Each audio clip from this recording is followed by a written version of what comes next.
Hi everyone. చిరు ప్రయాణాల్లో second historical place అయిన శ్రీ భ్రమరాంబిక మల్లికార్జున స్వామి దేవస్థానం గురించి ఈరోజు మనం చెప్పుకుందాం. ఈ గుడి హైదరాబాద్ చెరువులో కొండపైన ఉంది.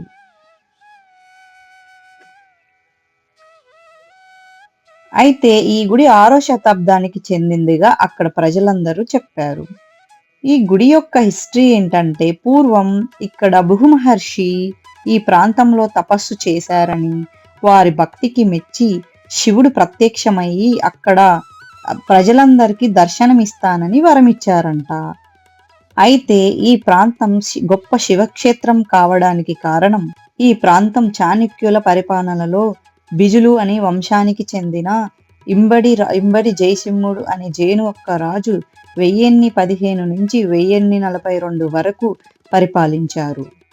అయితే ఈ ప్రాంతాన్ని పుటలికేరి అనే వాళ్ళంట, అంటే ఇప్పుడున్న పటాన్ చెరువు. జయసింహుని యొక్క భార్య అయిన నుగ్లాదేవి గొప్ప శివభక్తురాలు కావటం వలన మహాశివరాత్రి నవరాత్రులు చాలా గొప్పగా చేపించేవాళ్ళు అని, అది ఒక గొప్ప తిరునాళ్ళగా చేసేవారంట అప్పట్లో. ఇందువలన ఆ ప్రాంతం మొత్తం కూడా ఒక గొప్ప శివక్షేత్రముగా అయ్యింది.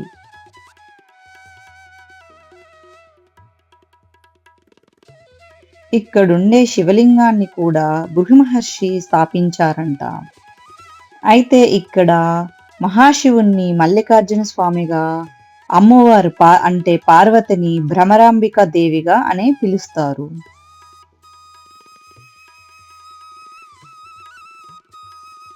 చూడండి, లోపల ఉండేదే అమ్మవారు భ్రమరాంబికా దేవి.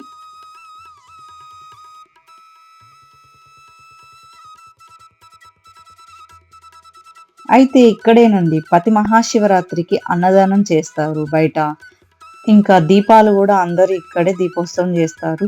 365 ఒత్తులు కూడా అక్కడే బయట వెలిగిస్తారండి.